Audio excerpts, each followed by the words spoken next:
श्रीमद् भागवत गीता में भगवान श्री कृष्ण ने आत्मा के बारे में क्या कहा है, चलिए जानते हैं। दोस्तों, आत्मा को नए शरीर को धारण करने का अर्थ हमेशा इंसान के शरीर से नहीं है। भगवान श्री कृष्ण ने गीता में कहा है, आत्मा अजर अमर है जो केवल शरीर बदलती है। आत्मा को मारा नहीं जा सकता।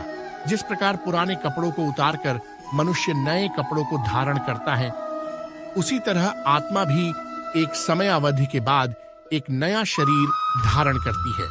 लेकिन नए शरीर को धारण करने का अर्थ हमेशा इंसान के शरीर से नहीं है, बल्कि कर्मों और प्रकृति के अनुसार आत्मा को किसी भी योनि का शरीर प्राप्त हो सकता है। जीवन के बाद आत्मा खुद शरीर नहीं चुन सकती, बल्कि नियति उसे किसी भी जीव के शरीर में प्रवेश करने का आदेश देती है। आत्मा का खुद को मिलने वाले नए शरीर पर बेशक वश न चलता हो, लेकिन किसी इंसान की मौत हो जाने पर उसकी आत्मा कितने दिनों में दूसरा शरीर ग्रहण करेगी, ये सब बातें हिंदू धर्म के कई वेद और पुराणों में वर्णित की गई है।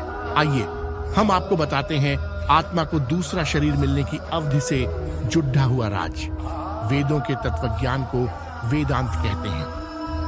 गीता उपनिषदों का सारतत्व है। इसमें वर्णित कथा के अनुसार किसी व्यक्ति की मौत होने पर आमतौर पर आत्मा तत्काल ही दूसरा शरीर धारण कर लेती है, लेकिन मनुष्य रूप में जीवन में किए गए विभिन्न कार्यों के आधार पर कभी-कभी आत्मा को दूसरा शरीर लेने के लिए लंबी यात्रा करनी पड़ी रहती है, जिनमें कुछ आत्माएं 3 दिनों के भीतर दूसरा शरीर धारण करती हैं।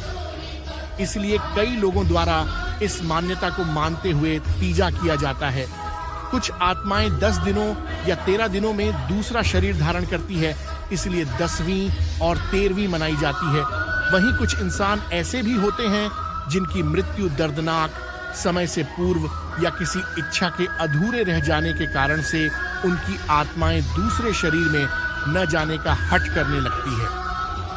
इसलिए उन्हें दूसरा शरीर प्राप्त करने के लिए 37 या 40 दिन लगते हैं।